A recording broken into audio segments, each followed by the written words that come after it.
Karon, ang mga tawo ni ining kalibutan na nag-ingon gihapon, tawo ka lang nga nag-angkong Dios, sama sa ilang gibuhat 2,000 ka tuig na ang milabay. Makaluluoy kaayo kini. Sa Biblia, ang libro sa Genesis chapter 1, nagpakita nga gilalang sa Dios ang tawo sa iyang kaugalingong dagway, nga adunay dagway sa lalaki ug babaye. Busa, dili ba klaro kaayo nga adunay Dios nga may dagway sa lalaki ug Dios nga may dagway sa babaye?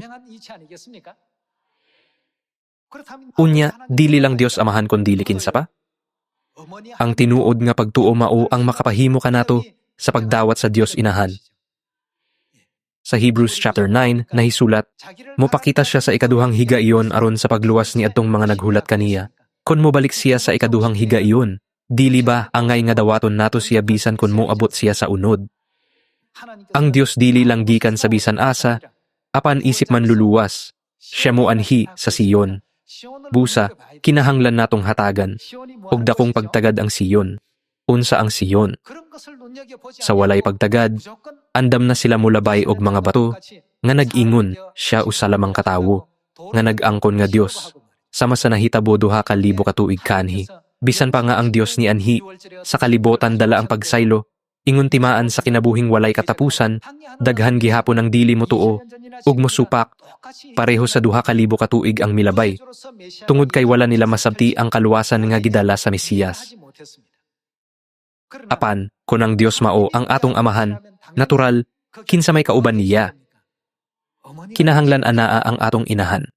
Atong tan-awon ang Galatians chapter 4. Galatians chapter 4 verse 26.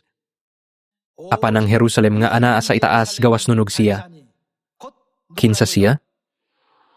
Dinhi ang itaas nagtumong sa langit, kanamao ang gingharian sa langit. Apan ang Jerusalem nga anaa sa itaas gawas nun ug siya, mao ang atong inahan. Kinsa man ang anaa kanato? Kita adunay atong espirituhanong inahan. Dinhi nasulat atong inahan. Siya ba ang pisikal nga inahan ni Apostol Pablo? Dili. Ang usa nga anaa sa langit. Walay lain kundili ang atong inahan, kinsa nanganak sa tanan natong mga kalag ug naghatag kanato og kinabuhi. Gipukaw na kita sa Dios ni ining kamatuoran sugod sa Genesis chapter 1.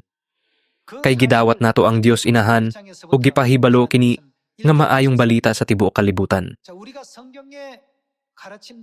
Nasaksihan nato ang katumanan sa propesya, apan wala kini masabti sa ubaan ug nangutana, unsa ang gibuhat sa Church of God nga nilambo kini matag adlaw?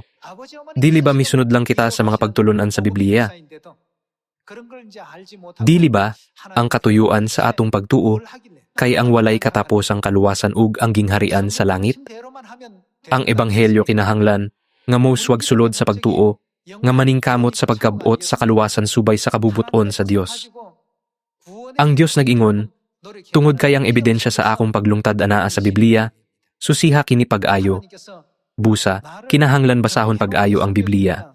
Kung atong basahon ang Biblia, atong makita nga kini naghisgot sa Dios inahan, ug ang Dios nagtudlo kanato, mahitungod ni ini pinaagi sa iyang mga pulong. Dili nato kini angay ikalimod. Dili ba? Atong tan-awon ang pagtulunan sa Revelation chapter 22 verse 17. Ang Espiritu ug ang pangasawon miingon sa Trinity, ang Espiritu Santo nagtumong sa Dios nga may panlalaki nga aspeto nga mao ang Dios Amahan, di ba? Ug natural, kinsa ang pangasawonon sa Dios Amahan? Dios Inahan. Unsa nga mensahe ang gihatag sa Dios Amahan ug Dios Inahan? Dali nga ri. Paingo na sa?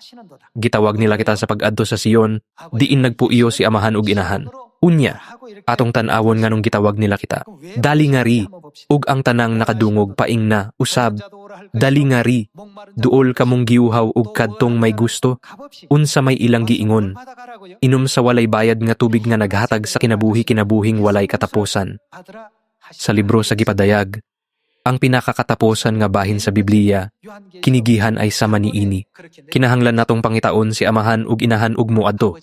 Nganuman, kon ang Dios mo anhi, niining kalibutan na isip espiritu, ug pangasawonon ug moingon, dali nga ri, dili kita angay mapakyas sa pagtubag sa imbitasyon.